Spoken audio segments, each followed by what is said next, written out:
شروع اللہ کا نام لے کر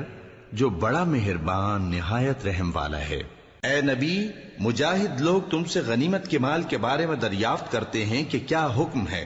کہہ دو کہ غنیمت اللہ اور اس کے رسول کا مال ہے، تو اللہ سے ڈرو اور آپس میں صلح رکھو، اور اگر ایمان رکھتے ہو تو اللہ اور اس کے رسول کے حکم پر چلو۔ مومن تو وہ ہیں کہ جب اللہ کا ذکر کیا جاتا ہے تو ان کے دل ڈر جاتے ہیں، اور جب انہیں اس کی آیتیں پڑھ کر سنائی جاتی ہیں تو ان کا ایمان اور بڑھ جاتا ہے، اور وہ اپنے پروردگار پر بھروسہ رکھتے ہیں، اور وہ جو نماز قائم کرتے ہیں اور جو مال ہم نے ان کو دیا ہے اس میں سے نیک کاموں میں خرچ کرتے ہیں، یہی سچے مومن ہیں، اور ان کے لیے ان کے پروردگار کے ہاں بڑے بڑے درجے ہیں اور بخشش اور عزت کی روزی ہے۔ ان لوگوں کو اپنے گھروں سے اسی طرح نکلنا چاہیے تھا جس طرح تمہارے پروردگار نے تم کو تدبیر کے ساتھ اپنے گھر سے نکالا، اور اس وقت مومنوں کی ایک جماعت ناخوش تھی، وہ لوگ حق بات میں اس کے ظاہر ہونے کے بعد تم سے جھگڑنے لگے، گویا موت کی طرف ہانکے جاتے ہیں اور اسے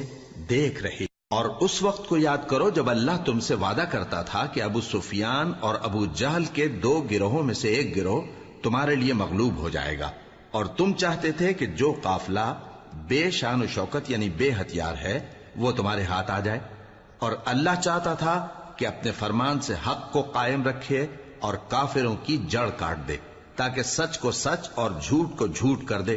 گو مشرک ناخوش ہی ہوں۔ جب تم لوگ اپنے پروردگار سے فریاد کرتے تھے تو اس نے تمہاری دعا قبول کر لی،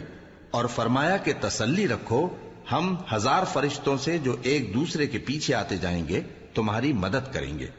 اور اس مدد کو اللہ نے محض بشارت بنایا تھا کہ تمہارے دل اس سے اطمینان حاصل کرے، اور مدد تو اللہ ہی کی طرف سے ہے، بے شک اللہ غالب ہے، حکمت والا ہے۔ جب اس نے تمہاری تسکین کے لیے اپنی طرف سے تمہیں نیند کی چادر اڑھا دی اور تم پر آسمان سے پانی برسا دیا تاکہ تم کو اس سے نہلا کر پاک کر دے اور شیطانی نجاست کو تم سے دور کر دے، اور اس لیے بھی کہ تمہارے دلوں کو مضبوط کر دے اور اس سے تمہارے پاؤں جمائے رکھے۔ جب تمہارا پروردگار فرشتوں کو ارشاد فرماتا تھا کہ میں تمہارے ساتھ ہوں، تم مومنوں کو تسلی دو کہ ثابت قدم رہیں، میں ابھی کافروں کے دلوں میں رعب و ہیبت ڈالے دیتا ہوں، سو ان کی گردنیں اڑا دو اور ان کی پور پور توڑ دو۔ یہ سزا اس لیے دی گئی کہ انہوں نے اللہ اور اس کے رسول کی مخالفت کی، اور جو شخص اللہ اور اس کے رسول کی مخالفت کرتا ہے تو اللہ بھی سخت عذاب دینے والا ہے۔ یہ مزہ تو یہاں چکھو، اور یہ سمجھ لو کہ کافروں کے لیے آخرت میں دوزخ کا عذاب بھی تیار ہے۔ اے اہل ایمان، جب میدان جنگ میں کفار سے تمہارا مقابلہ ہو تو ان سے پیٹھ نہ پھیرنا، اور جو شخص جنگ کے روز اس صورت کے سوا کہ لڑائی کے لیے کنارے کنارے چلے یعنی حکمت عملی سے دشمن کو مارے یا اپنی فوج میں جا ملنا چاہے، ان سے پیٹھ پھیرے گا تو سمجھو کہ وہ اللہ کے غضب میں گرفتار ہو گیا، اور اس کا ٹھکانہ دوزخ ہے، اور وہ بہت ہی بری جگہ ہے۔ پس تم لوگوں نے ان کفار کو قتل نہیں کیا بلکہ اللہ نے انہیں قتل کیا، اور اے نبی، جس وقت تم نے کنکریاں پھینکی تھیں تو وہ تم نے نہیں پھینکی تھی بلکہ اللہ نے پھینکی تھی۔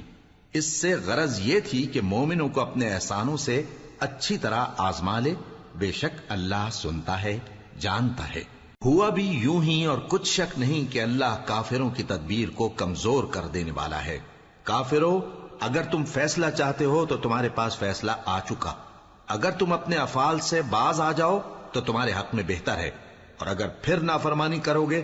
تو ہم بھی پھر تمہیں عذاب کریں گے، اور تمہاری جماعت خواہ کتنی ہی بڑی ہو تمہارے کچھ بھی کام نہ آئے گی، اور اللہ تو مومنوں کے ساتھ ہے۔ اے ایمان والو، اللہ اور اس کے رسول کے حکم پر چلو اور اس سے روگردانی نہ کرو جبکہ تم سنتے بھی ہو، اور ان لوگوں جیسے نہ ہونا جو کہتے ہیں کہ ہم نے سن لیا مگر حقیقت میں نہیں سنتے۔ کچھ شک نہیں کہ اللہ کے نزدیک تمام جانداروں میں بدترین وہ بہرے گونگے لوگ ہیں جو عقل سے کام نہیں لیتے،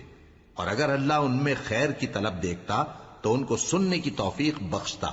اور اگر یوں ہی انہیں سنوا دیتا تو وہ منہ پھیر کر بھاگ جاتے۔ مومنوں، اللہ اور اس کے رسول کا حکم قبول کرو، جبکہ رسول تمہیں ایسے کام کے لیے بلاتے ہیں جو تم کو زندگی جاوداں بخشتا ہے، اور جان رکھو کہ اللہ آدمی اور اس کے دل کے درمیان حائل ہو جاتا ہے، اور یہ بھی کہ تم سب اس کے روبرو جمع کیے جاؤ گے۔